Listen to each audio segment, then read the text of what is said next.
Ventura's attorney is optimistic outside of court. Doing great. I said she was ready, and I think she's demonstrating that. The facts are the facts, the texts are the texts, and I think that the evidence will be clear as the case goes on and Cassie's testimony goes on, and we'll see what the jury does. That Ventura had a choice and that she chose to participate in those sexual encounters. She's being asked specifically about the drug use. She is clearly excited about freak off. Cassie Ventura on the witness stand for a fourth day in the federal criminal trial against hip-hop mogul Sean Diddy Combs. The defense continuing cross-examination this morning, confronting her with dozens of her own messages, many explicit, hoping to convince the jury she was an eager sexual partner who matched Combs' desires.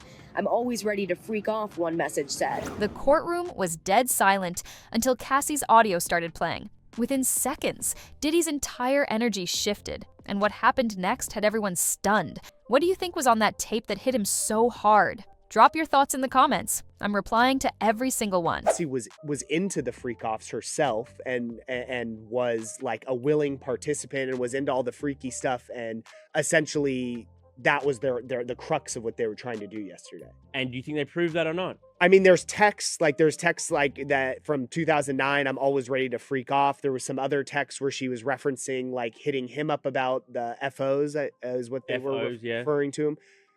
To me, like, yes, this doesn't look good, but at the same time, I think the timeline is crucial here. And these are texts from 2009, man. That was when they were first getting in the relationship.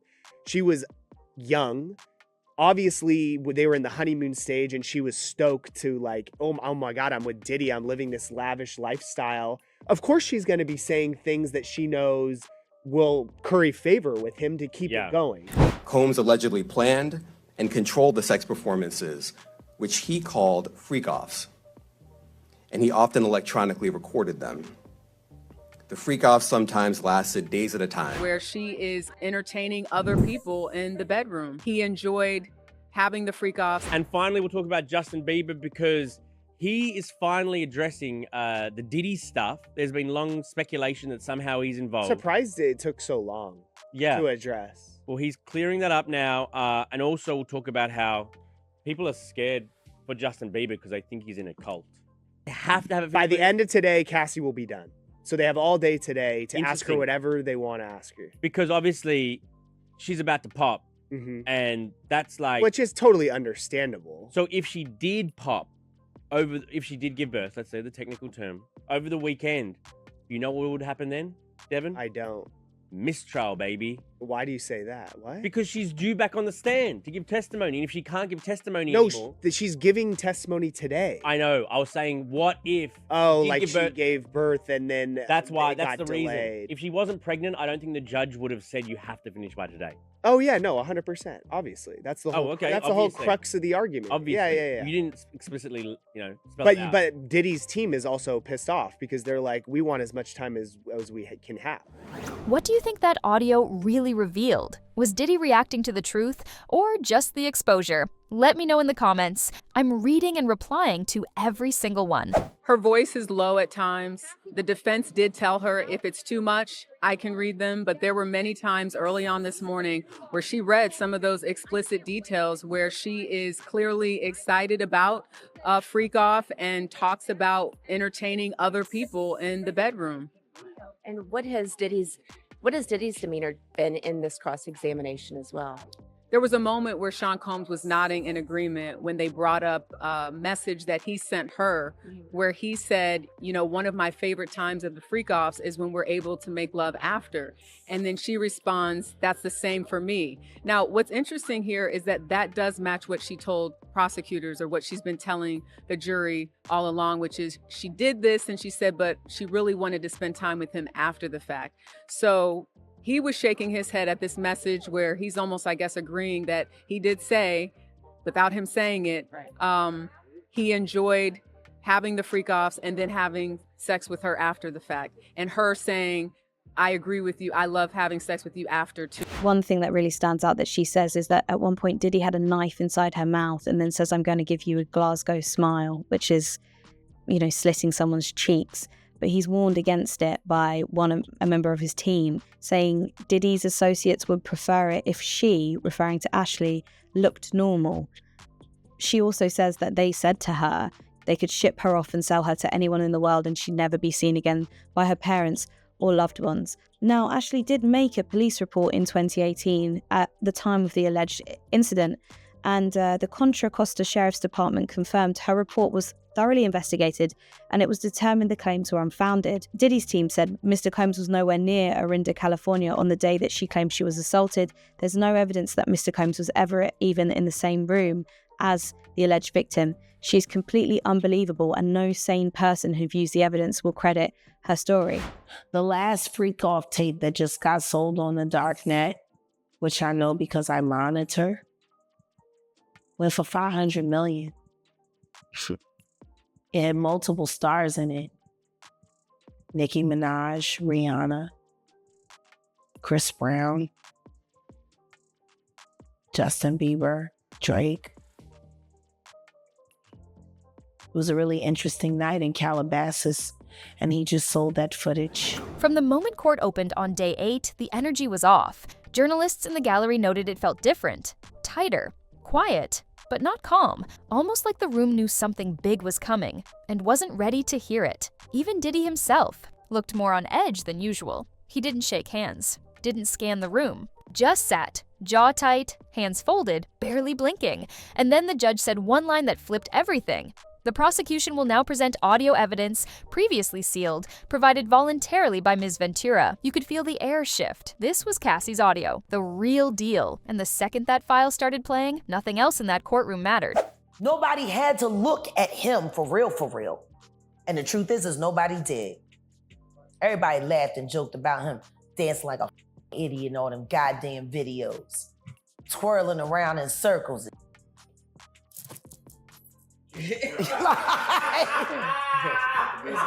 This a bit wild, So I'm just saying, they didn't know, and he wasn't telling them. They just know he got the budget. He go to LA, he talk to Clive, he come back with the bread. Apparently, he has this man's confidence. Yeah, I'm sure that man was very confident with his in his mouth. We made love. Who you made love with? Diddy, Bow Wow, Busta Rhymes. Everyone knew he was the devil.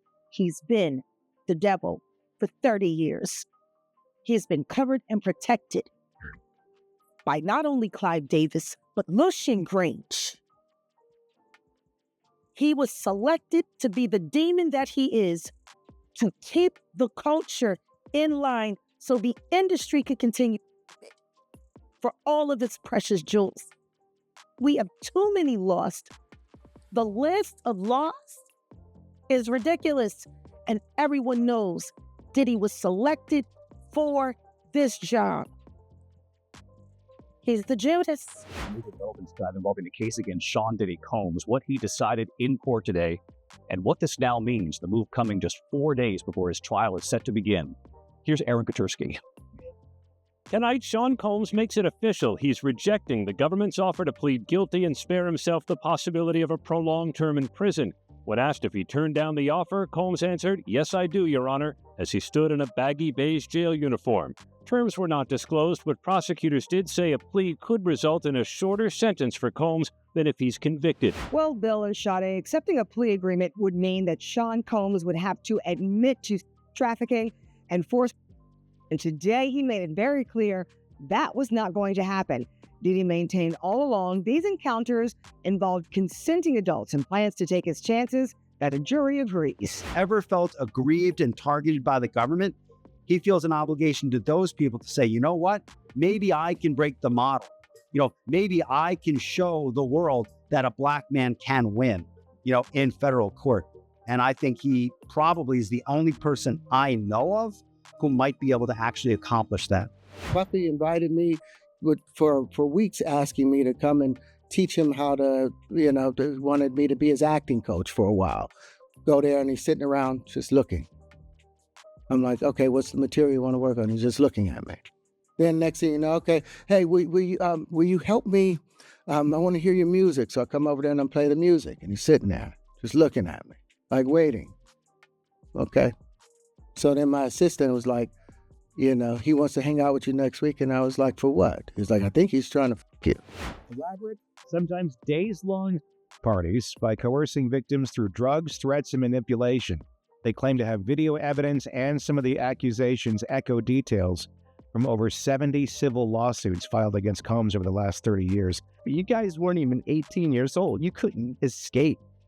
You couldn't get out of there. There were so many times I tried to intervene. There was a lot of times. This is going to be such a massive trial, like maybe the biggest Hollywood trial. God knows which way it's going to go. Is it going to go on for weeks? Oh, for sure, weeks. At trial, Combs will ditch the jail garb and wear ordinary clothes. As his lawyers argue, the evidence shows consenting adults being intimate in their own way. Will you be open to a plea bargain? Well, it's not up to me. It's up to Mr. Combs, and I don't see it happening. Why? Because he believes he's innocent.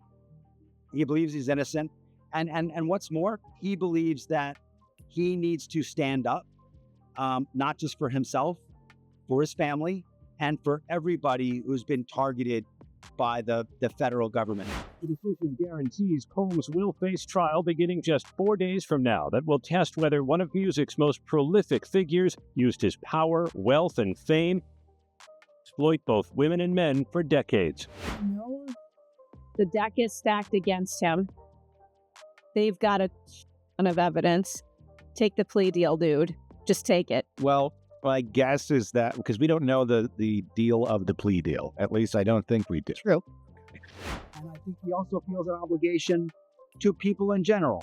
Maybe it's black people, maybe it's white people, maybe it's anybody who's... Back up a little bit, please. How can you support your father? How do you support him moving forward?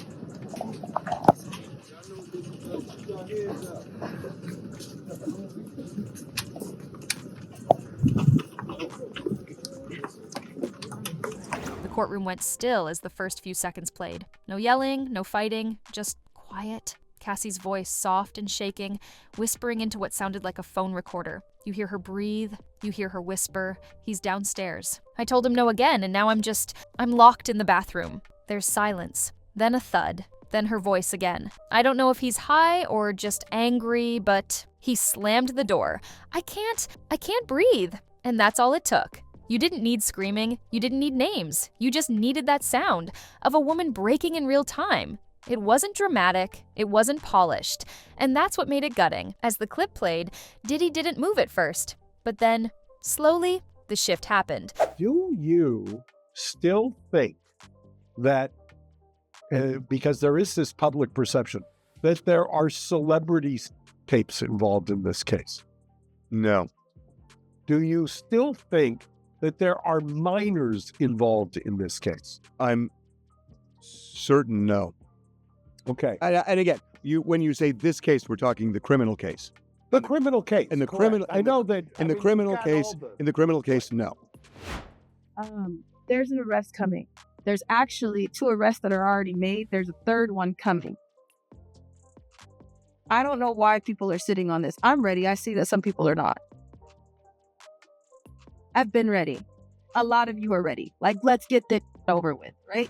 Music mogul Sean Diddy Combs back behind bars. A magistrate judge denying him bail, saying that there were no conditions that she could conceive of that would make her confident that he would appear again for other court appearances. The judge saying, my concern is this is a crime that happens behind closed doors. He did. And when the judge did, Diddy, who was sitting at the defense table with his attorneys, did not show any signs of emotion. He took a sip of water before he was led out of the courtroom by the U.S. Marshals. Now, his lawyers have vowed to fight this. They are going to be back in court on Wednesday before the judge who will oversee this trial and try to get Diddy to be released. The last hearing before Sean Combs' trial starts, when he walked into federal court today, he appeared to be looking for his family. They've pretty much been at all of the hearings that I've been to, but there was no presence of his sons or his mother or his sister who had previously been at those hearings. Isn't that, to my mind, that's one of the bigger hurdles in selecting a jury this coming week, is that there is, at least anecdotally, when I talk to people, they have that opinion, strongly held opinion, that there's celebrity tapes, that they've kind of conflated Epstein, and you mentioned Ghislaine Maxwell and all of these things into Diddy. There's this idea that somehow that this is Epstein redux or something. The biggest takeaway for me is that both sides expect to have all of this done in the matter of 3 days. Now, given just how high profile this trial is, I was kind of stunned that they seem very confident that they will be able to seat a jury in that amount of time.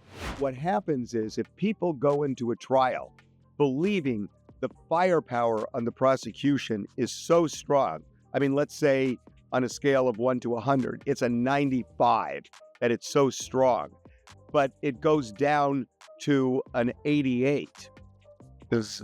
That helps the defense, because everybody goes in thinking, wow, they're going to prove this, and they're going to prove this, and they're going to prove this, and all of a sudden, none of it's there.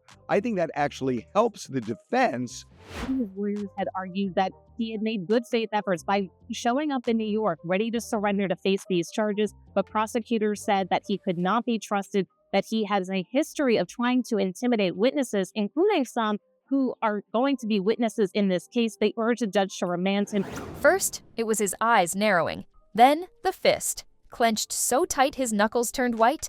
Then the muttering, unclear, but aggressive. And right after, the second audio clip ended, a part where Cassie could be heard saying, "I just want to go home." That's when he snapped. He slammed both palms on the table and growled something under his breath. Court mics didn't catch it, but the judge noticed, the jury noticed. His own lawyer flinched, because for the second time this trial, Diddy lost it. And the moment was so raw, so unfiltered, that it didn't just disrupt court. It told the jury everything they needed to know. See, here's what really set Diddy off. It wasn't just the tape. It was the fact that it existed. For years, he controlled every narrative, every headline, every rumor. But now, he was sitting in a courtroom, listening to his own silence on a recording of a woman begging to be safe. And that silence was deafening, because the tape didn't accuse him directly. It didn't have to. The fear in Cassie's voice, the quivering, the way her breath shook, said more than any statement ever could. And that brings me to you. Do you think that kind of raw evidence, not flashy, just human, should be enough to convict someone? Or do juries still need proof they can see? Drop your thoughts in the comments. I'm replying to every single one, because moments like this aren't about facts, they're about truth. Cassie didn't walk into court on day 8. She didn't testify. She didn't need to, because her voice, recorded quietly, privately, in fear, did more damage than any press release or tell-all interview ever could. She didn't scream. She didn't cry. She just told the truth, quietly. And now the entire courtroom knows what it sounds like. And Diddy, the man who spent decades controlling soundtracks, shaping culture, dictating narratives, just got undone by a woman with nothing but her voice and a recording app. After a brief recess to calm the room down, court resumed, and the prosecution pressed play on the next segment of Cassie's audio. And this time, it wasn't just whispers in a bathroom, it was what came next. You hear Cassie sobbing. Not loud, not dramatic, just a shaky breath followed by the sound of her pacing. The mic picks up a muffled voice yelling downstairs. You can't hear the words, but you can feel the threat. And then she says, quietly, "He's throwing stuff again. I hate this house. I hate pretending." It was like walking through her panic room, like hearing someone unravel while still trying to hold it together. And in that moment, the jury wasn't hearing evidence. They were hearing a woman trying to survive a night she thought no one would ever know about. Diddy's lawyers weren't prepared. That much was clear. Their response was messy, disjointed. They objected 3 times during the audio, claiming it was emotionally manipulative, taken out of context, and legally questionable. But each objection was overruled, and for the first time since the trial began, the defense looked scared. Because you can argue against a story, you can poke holes in timelines, you can discredit a witness, but you can't cross-examine a woman's panic in real time. While court was still in session, Twitter, yes, X, but we're calling it what it is, was already blowing up. Clips of courtroom sketches, leaked summaries, breakdown threads, and the tone was clear. That audio was haunting. You could hear, "She thought she wouldn't make it through the night. If this doesn't shake the jury, I don't know what will." Some fans defended Diddy. Some claimed the audio was too convenient. But most, they heard the rawness, and they believed it. Which brings me to you. Do you think the way Cassie's voice broke in that audio will carry more weight with the jury than any expert testimony ever could? Drop it in the comments. I'll be replying to all of you. Because when the human voice shakes the room louder than any lawyer ever could, you know something real just happened. As the audio kept playing, Diddy didn't speak again, but his body was doing all the talking. He wouldn't look up. He didn't glance at the jury. He didn't even make eye contact with his team. His jaw flexed. His hands stayed clenched. And at one point, according to multiple journalists inside the courtroom, he pressed his hands to his face and whispered something that sounded like, "This is going to ruin me." It wasn't anger anymore. It was fear, because he wasn't. Just watching his legacy burn, he was hearing it crumble in surround sound. This trial is still far from over. There are more witnesses coming, more arguments to be made. But here's the thing. Cassie may have already done the most damage with her voice alone. No press tour, no crying on the stand. Just a woman who pressed. Record on her phone because she didn't know how else to prove she was scared. And now, that fear is in evidence. And the man who thought he owned every room he walked into can't even look up. Within hours of Cassie's courtroom audio playing, the industry was buzzing, and not in a subtle way. YouTubers, podcasters, industry insiders, even former collaborators were reacting. That wasn't a woman acting. That was real fear. This changes everything. And behind the scenes, people are spooked. People who once proudly posted throwbacks with Diddy are now wiping their pages. Publicists are pulling clients from associated projects. And A-list names are suddenly silent. Not because they don't care, but because they're watching to see who falls next. Because once Cassie's voice was heard, everyone who stayed close to Diddy for years suddenly felt way too close. Multiple sources now say that someone inside Diddy's trusted team, someone from his security or logistics group, has gone quiet. Not publicly, not loudly, but legally. Word is, they've been contacted for a follow-up interview with federal investigators, and this time, they're not refusing to talk. Why does that matter? Because Cassie's audio didn't just make Diddy look abusive. It made him believable to a jury, and the people who used to laugh off the rumors are now checking. Timelines, deleting texts, and lawyering up. Analysts inside the courtroom are all saying the same thing. The jurors didn't just flinch during the audio, they haven't stopped reacting since. One female juror kept her hands in a tight ball through the entire playback. Another male juror stared directly at Diddy, not the lawyers, while the tape ran. And since then, they've been more locked in. Less eye contact, no yawning, no note passing, because this wasn't just testimony, it was trauma on tape. And when a jury hears that kind of pain, they don't forget it. And I want your honest take. Do you think Diddy's inner circle will protect him through the rest of this trial? Or are we about to see someone flip under pressure? Tell me in the comments. I reply to everyone. Because this is where the real test begins. Will loyalty survive when everyone starts hearing the truth? In a desperate move, Diddy's lawyers tried to spin the audio. They argued it was just a private, emotional moment, not proof of abuse. They said the tape had no verifiable context and couldn't confirm Diddy's voice was even on. But the court didn't care, and neither did the press, because this isn't about catching someone red-handed. It's about pattern, and that audio, combined with Cassie's testimony, plus years of shady headlines, it's forming a pattern. The jury can feel, and the more his team spins, the guiltier it sounds. The recording was supposed to be just one piece of evidence, but instead, it's become the moment this trial changed. Not just in the courtroom, but everywhere else. Hollywood is shifting. Diddy's legacy is cracking, and the people who used to laugh this stuff off are suddenly asking if they're next. Cassie didn't just play a tape, she forced the world to listen. And now, no one in Diddy's circle can pretend they didn't hear it too. Cassie's voice might have broken the courtroom, but for the prosecution, that was just step one. Because now that the jury has felt the fear in that recording, the legal team has shifted its tone completely. No more tiptoeing, no more building.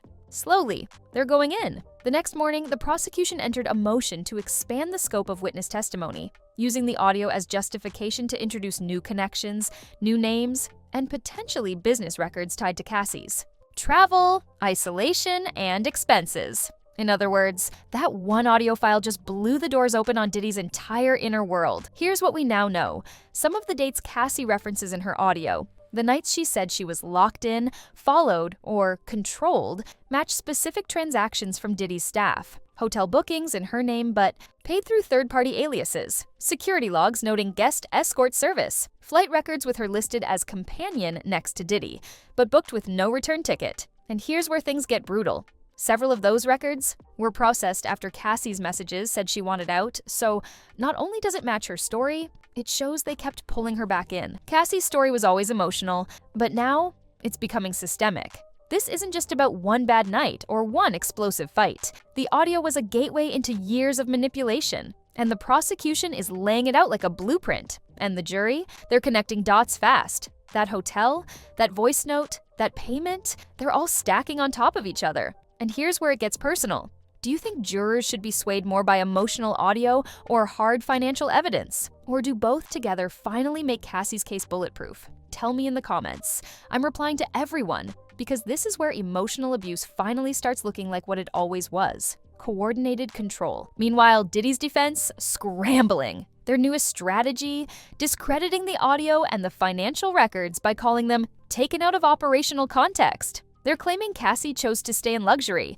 that these bookings were standard practice for celebrity entourages, that everyone knew what this lifestyle was. But the prosecution came ready. They're now lining up a former assistant scheduled to testify next, someone who allegedly handled Cassie's travel and hotel coordination personally. And guess what? She's no longer on Diddy's payroll. That testimony could turn this case from damage control into a full collapse. That audio was never supposed to be the centerpiece. It was just a breadcrumb. But the second the court heard Cassie, the second the world felt what she was living with, everything changed. Suddenly, a woman's voice became undeniable. Suddenly, every hearsay claim had a heartbeat behind it. And now, that heartbeat is guiding the prosecution through every file, every witness, and every dollar that passed hands while Cassie was being silenced. And for Diddy, it's no longer a matter of winning. It's about surviving what comes next. When court resumed for day 9, all eyes were on the next name called to the stand. It wasn't a celebrity.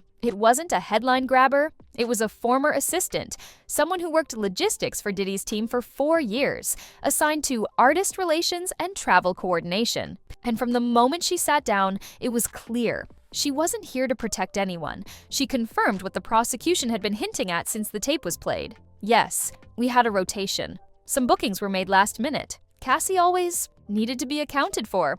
Always close. That word, rotation, it hit like a bomb because this wasn't just about Cassie anymore. It was about a system. The former assistant didn't give dramatic sound bites. She gave detail.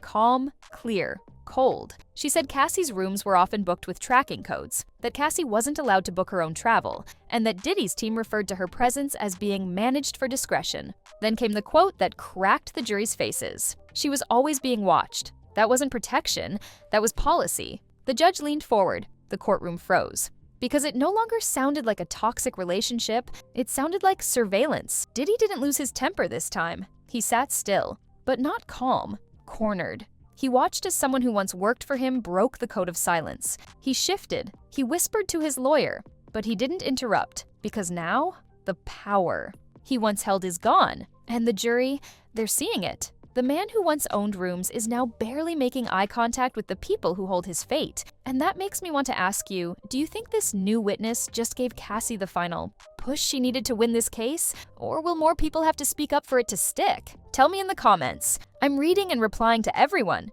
because trials like this don't just end in verdicts. They end when people finally feel the truth. Legal analysts are calling it a turning point. One insider speaks. Now there's chatter that more will follow. Another staffer, a second assistant. Even a former stylist reportedly asked to have her subpoena moved up because she wants to testify. Why? Because Cassie's audio didn't just speak for her, it made everyone realize they don't want to be on the wrong side of history. And as the trial continues, the prosecution is reportedly preparing to show how Cassie's story isn't isolated. Because if they can prove this happened more than once, the case becomes something else entirely. Let's be honest, this trial started with skepticism. Another celeb drama, another abuse claim. People were ready to tune out, but then the tape played, then Cassie's messages lined up, and now a real person who worked under Diddy is saying, yes, this was the norm. This isn't just about celebrity anymore, it's about how power hides pain in plain sight. Cassie spoke softly in her recording, but the echoes are turning into an avalanche. And Diddy, he's no longer in control of how the story ends. So here's my final question to you. Is this trial the beginning of the end for Diddy, or just the first crack in a much bigger storm still to come? Drop your thoughts in the comments. I'll be replying to all of them. Like this video, subscribe and ring the bell, because this isn't just one court case, it's a reckoning, and it's far from over.